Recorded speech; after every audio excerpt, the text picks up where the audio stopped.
হুম। তাই না? মানে নতুন নতুন সরকার আসবে, তারা যে নতুন কোনো সংশোধনী করবে না তা না, কিন্তু সংশোধনী তারা করবে, কিন্তু সেই সংশোধনী করবে ওই নতুন সংবিধানের ভিত্তিতে। ওই নতুন সংবিধানকে মানে ভিত্তিমূল ধরে তারা নতুন সংশোধনী করবে। এবং সেক্ষেত্রে আমরা বলেছি যে বাংলাদেশের যে কোনো সরকারের কাছে 2/3 থাকলেই তারা খুব সহজে হুম। সংশোধনী করে ফেলতে পারে। এটাকে দুই একটু তৃতীয়াংশ চেকস অ্যান্ড থাকাটাই ব্যালেন্সের মধ্যে সহজ আনতে না, হবে। এটি এবং রিজিড আপনি দেখবেন, কনস্টিটিউশনের ডেফিনেশনেই দুই তৃতীয়াংশ, মানে সিম্পল মেজরিটি না, এটা তো একটা মানে দুই তৃতীয়াংশ মেজরিটি, তাই না? এটা তো একটা বিশাল ব্যাপার। হ্যাঁ 2/3 কিসের দুই তৃতীয়াংশ হচ্ছে আসনের মেজরিটি, হুম। ভোটের পার্সেন্টেজে না। আপনি কিন্তু 40% ভোট পেয়ে 200-র বেশি আসন পেয়ে এই কাজটা করছেন। ঠিক আছে? এবং আপনি খেয়াল করে দেখেন, সংবিধান পরিবর্তন করতে করে ফেলছে একটা সরকার, একটা দল, তার কাছে শুধু 2/3 আছে বলে। কিন্তু সংবিধান তো সবার মতামত দেওয়ার বিষয়, জনগণের মতামত দেওয়ার বিষয়। এই কারণে এবার একটা খুব গুরুত্বপূর্ণ সংস্কার প্রস্তাব হচ্ছে যে আমরা দুই হাউস করব পার্লামেন্টের, আপার হাউস এবং লোয়ার হাউস। হুম। এবং আপার হাউসটা হবে পিআর এর ভিত্তিতে, মানে যেটাকে প্রপোর্শনাল রিপ্রেজেন্টেশন বলা হয়। আপনি 40% ভোট পেলে আপনার 40 আসন থাকবে আপার হাউসে, আপনি 15% ভোট পেলে আপনার 15টা আসন থাকবে উপরে। এই দুই হাউস মানে লোয়ার হাউসটা এখন যেভাবে ইলেকশন হয় সেভাবেই, আর আপার হাউসটা হুম। ওই প্রপোর্শনাল রিপ্রেজেন্টেশন। এই দুই হাউসের 2/3 পেলে তারপর আপনি সংবিধান সংশোধনী করতে পারবেন।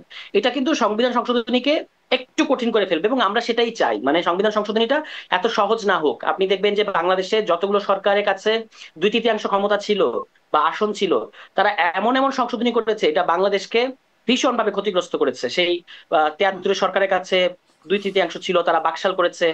এবং তার পরের ব্যাপারগুলো আমরা জানি। 2001 সালে সরকার এসে 2/3 কারণে চতুর্দশ সংশোধনী করলো, এবং সেটার ফলে লগি বৈঠা 1/11 এবং আওয়ামী লীগের ফ্যাসিবাদ। আওয়ামী লীগ এসে আবার ওই তত্ত্বাবধায়ক সরকার বাতিল করলো, এবং তার ফলে আওয়ামী লীগের এই 15 বছরের মানে ফ্যাসিবাদ ইতিহাসটা খুব এবং ভালো না, সেটা গণ অভ্যুত্থান। ইতিহাসটা খুব সুখকর না, জি। ইতিহাসটা ভালো না, রাইট। সারোয়ার তুষার, আমি ইতিহাসটা ভালো একটু না। এদিকে যাই যে হ্যাঁ, এই বিষয়গুলো আপনারা দাবি করছেন, ঐকমত্য কমিশন আলোচনা চলছে, কিন্তু আসলে ঐকমত হচ্ছে না। দেখা যাক সেটিতে আসলে সামনে কি হয়। খুব আশাবাদী হবার মতো জায়গায় মানুষ আছে কিনা আমি জানি না আপনাদের দাবিগুলো পূরণ হবে এমনটা। পরের দিকে আসি যে আপনারা আপনাদের 24 দফা ইশতেহারে আরো যা যা বলছেন সেদিকে আরেকটু কথা বলি। দ্বিতীয় 2 নাম্বার পয়েন্টে আপনারা বলছেন জুলাই অভ্যুত্থানের স্বীকৃতি ও বিচার। সেখানে খুব দারুণ কথা, জুলাই অভ্যুত্থানের স্বীকৃতি ও বিচার, কিন্তু সেখানে আপনারা বলছেন যে আহতদের সুচিকিৎসা ও পুনর্বাসন নিশ্চিত করার প্রতিশ্রুতি। প্রায় দেখছি আহতরা রাস্তায় দাঁড়িয়ে বিক্ষোভ করছেন, দুই পক্ষের মধ্যে সংঘর্ষ হচ্ছে, জুলাই ফাউন্ডেশনে গিয়ে আহতরা হামলা করছেন। আহ, আবার দেখছি যে শহীদ আবদুল্লার মা, তিনি কেঁদে কেঁদে অভিযোগ করছেন যে হাসনাত সার্জিসরা এখন আর ফোনও ধরেন না। 100 বার ফোন করলেও একবার ফোন ধরে না হাসনাত সার্জিসরা। মানে আপনাদের দলের মানে প্রমিনেন্ট নেতাদের বিরুদ্ধে জুলাই শহীদদের বাবা মাদের যদি এমন অভিযোগ থাকে, তাহলে আপনাদের এই প্রতিশ্রুতিকে কেন মানুষ বিশ্বাস করবে? না, অবশ্যই আমাদের তো একটা, এটা তো একটা দল, একটা দলের প্রতিশ্রুতি।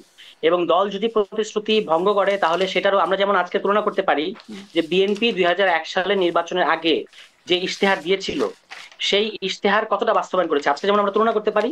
ফলে ওই আমাদের যে আজকে যে আমরা যে প্রতিশ্রুতিগুলো দিচ্ছি এই 24 দফার মধ্যে, হুম। এটাও তো তুলনা করার সুযোগ থাকবে। আর আমি কিন্তু দেখেছি যে সার্জিস, স্পেশালি সার্জিস, এই আপনার এই পদযাত্রা একটা জিনিস খেয়াল করবেন, এই আমাদের যে পদযাত্রাটা হলো, সার্জিস কিন্তু এইটার পুরোটারই কনভেনার ছিলেন এই পুরো পদযাত্রা।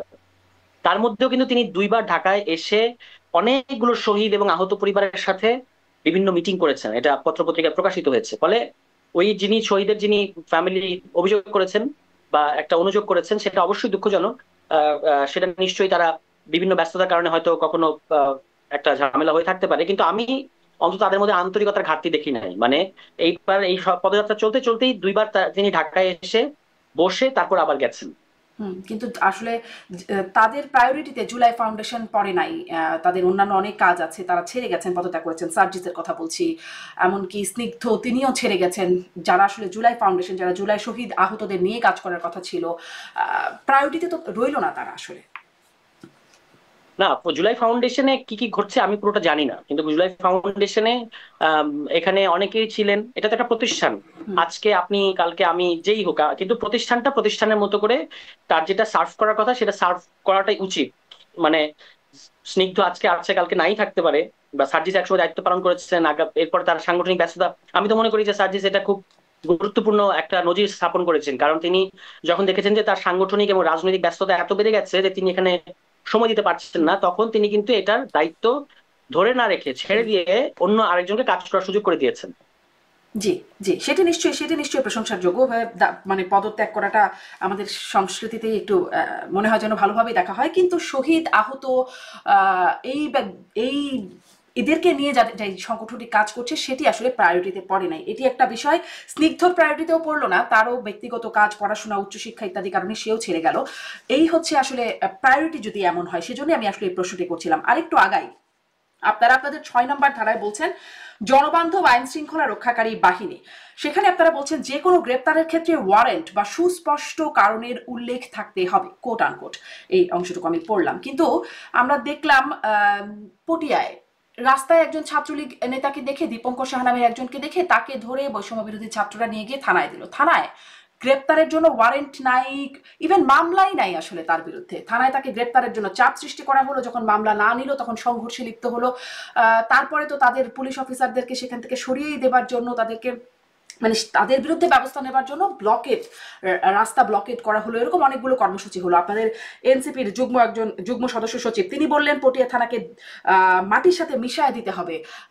সেখানে মানে সেখানেও আপনাদের যে অঙ্গীকার, সেটা কি মানুষ কেন বিশ্বাস করবে যখন আপনারা বলছেন যে কোনো গ্রেপ্তারের ক্ষেত্রে ওয়ারেন্ট বা সুস্পষ্ট কারণের উল্লেখ থাকতে হবে, মামলাই নাই আপনারা গ্রেপ্তার করাতে যাচ্ছেন? ওকে, এক নম্বর কথা হচ্ছে এখন আমরা একটা বিশেষ পরিস্থিতির মধ্যে দিয়ে যাচ্ছি। আইন শৃঙ্খলা বাহিনী বলেন, পুলিশ বলেন, এবং এইসব ব্যাপারগুলো যেভাবে একটা নর্মাল সিচুয়েশনে মানে ফাংশন করে সেভাবে ফাংশন করছে না। পাশাপাশি বাংলাদেশে খুব মানে উইদিন 1 ইয়ার একটা বড় সড় ধরনের গণহত্যা সংঘটিত হয়েছে, এবং এখনো বেশিরভাগ আসামি আসলে মানে আউট অফ ট্রেস, কিংবা অনেকে জামিন টামিন ইত্যাদি পেয়েছে। ফলে এই যে তরুণদের কথা বললেন, সেখানে বৈষম্যবিরোধী ছাত্র আন্দোলন এবং অন্যান্য তরুণরা, তাদের মধ্যে একটা মানে অ্যাগ্রিভড, তারা অনেক ক্ষেত্রে অ্যাগ্রিভড। এই কারণে তারা অনেক সময় এই ছাত্রলীগ পরিচয় কাউকে পেলে তখন তারা চায় যে পুলিশ তাদের বিরুদ্ধে ব্যবস্থা নেবে বা পুলিশ তাদেরকে ধরবে। তো সেক্ষেত্রে অনেক সময় পুলিশ এটা করে না। এই কারণে তারা ক্ষোভ হয়, এবং তারপরে এই যে অনেক সময় আহ রাগী কথাবার্তা, যেটা রেফারেন্স আপনি দিলেন, এইসব হয়। কিন্তু আমরা যে ইশতেহারের কথা বলছি, যেটা আপনি বললেন যে ওয়ারেন্ট ছাড়া গ্রেফতার করা যাবে না, এটা আমরা একটা একটা স্টেট পুনর্গঠিত হয়ে যাওয়ার পরে একটা নর্মাল সময়ের কথা বলতেছি, যে যখন সমস্ত কিছু একটা শৃঙ্খলার মধ্যে চলে আসবে, সমস্ত কিছু শৃঙ্খলার মধ্যে একটা এরকম করে নিয়ম চললে আসবে কি করে, তুষার? মানে যেভাবে না। চলছে, যেভাবে থানায় ধরে গিয়ে জোর করে নিয়ে যাওয়া হচ্ছে, বা রাত বিরাতে সেখান থেকে কোনোভাবে আওয়ামী লীগের সাথে সম্পৃক্ততা পেলে তাকে নিয়ে গিয়ে ধরে দিচ্ছে বৈষম্য বিরোধী ছাত্র সমন্বয়করা। চাঁদার দাবির অভিযোগও উঠছে। এটি আমি বলছি সাচিব সভাপতিকে মানে গ্রেপ্তার করেছিল, সেটা অবশ্য আন্দোলনের কিছুদিন পরপরই বা আগস্টের পরপরই, গত বছরের ঘটনা। মানে এরকম এরকম যদি চলতে থাকে তাহলে নর্মালটা হবে কি করে? আমি মনে করি যে খুব দ্রুত সময় নর্মাল হয়ে যাবে, যখন ইলেকশনের আগে। এইটা তো একটা ইন্টারিম সিচুয়েশন, এবং ইন্টারিম সিচুয়েশনের মধ্যে আমাদের রাষ্ট্রীয় প্রতিষ্ঠানগুলো শেখ হাসিনার সরকার, আওয়ামী লীগ সরকার এমন ভাবে ধ্বংস করে দিয়ে গেছে যে এগুলো এখন যেভাবে কাজ করার কথা সেভাবে করছে না, বা একটা যে নিরপেক্ষ দৃষ্টিভঙ্গি থেকে কাজ করার কথা এটা করে না, করছিল সবসময় তো একটা করছিল তো দলীয় থানা ইন্টারেস্ট। তো, পটিয়া থানায় অন্তত তারা তো ঠিক আইন অনুযায়ী কাজ করলো। যে গ্রেপ্তার হবে করবো কি করে মামলায় যদি না থাকে? ঠিক আইনি প্রক্রিয়া তো করছিল। না, তাদের তাদের বিরুদ্ধে ওই স্থানীয় যারা ছাত্র সংগঠক এবং যারা আছে তারা দাবি করেছে যে তার বিরুদ্ধে অনেক অভিযোগ আছে। ফলে তার এই অভিযোগগুলো খতিয়ে দেখে দরকার পড়লে তার যেন মামলা দেওয়া হয়, এবং একটা ছাত্রলীগের ক্যাডার যারা তার ভুক্তভোগী, তারাই তো তাকে ধরেছে। যারা লম্বা সময় ধরে তার ভুক্তভোগী হয়েছে তারাই ধরেছে। এখন মামলা নাই, কিংবা অনেক সময় আওয়ামী লীগ আমলে তো মামলা হওয়ার সুযোগ ছিল না। হুম। আওয়ামী লীগ আমলে একটা ছাত্রলীগের নামে তো কোনো মামলা হবে না, তাই না? এটাই খুব স্বাভাবিক। কিন্তু ওই সময় যারা গত 15 বছরে যারা ওই অঞ্চলের যারা তরুণ, তারা নিশ্চয়ই তার দ্বারা অনেকভাবে আক্রান্ত হয়েছে। কিন্তু আওয়ামী ইশতেহারের লীগে যেটা আমলের মামলা তো আর ইশতেহারের এখন বিচার হচ্ছে না, তারপরে অনেক মামলা, হাজার হাজার মামলা হয়ে গেছে মামলা হয়েছে, আওয়ামী রাইট। লীগারদের হ্যাঁ, বিরুদ্ধে। হ্যাঁ, হ্যাঁ। যে হ্যাঁ, এখন তাদের বক্তব্যটা হচ্ছে যে তারা অনেকেই তার দ্বারা ভুক্তভোগী এবং আক্রান্ত হয়েছে নানা সময়ে। সেই কারণে তারা থানাকে বা পুলিশকে বলেছে মামলা নিতে তার ব্যাপারে, এবং তারা অনেককে জড়ো করেছে যারা তার দ্বারা তার বিরুদ্ধে অভিযোগ করতে প্রস্তুত আছে, কিন্তু থানা সেটাও নিতে চায় না। আমরা যেটার কথা এখানে বলেছি এটা হচ্ছে একটা রাষ্ট্রের স্বাভাবিক নিয়মের কথা, যে এখানে আপনি ওয়ারেন্ট ছাড়া কাউকে মানে উদ্দেশ্যটা হচ্ছে যে এখানে যেভাবে বিরোধী রাজনৈতিক শক্তিকে যেভাবে পুলিশ পাকড়াও করে দলীয় স্বার্থে, এটা যেন বন্ধ করা যায়, এবং যে কোনো নাগরিককে যেন মত প্রকাশ কিংবা তার একটা রাজনৈতিক অবস্থানের কারণে হয়রানি করা না হয়, এটার কথা আমরা ইঙ্গিত করে বলেছি যে ওয়ারেন্ট ছাড়া কাউকে গ্রেফতার করা যাবে না। এবং এর মধ্য দিয়ে আসলে গুম যে ব্যাপারটা বাংলাদেশে ছিল এটাকেও অনেক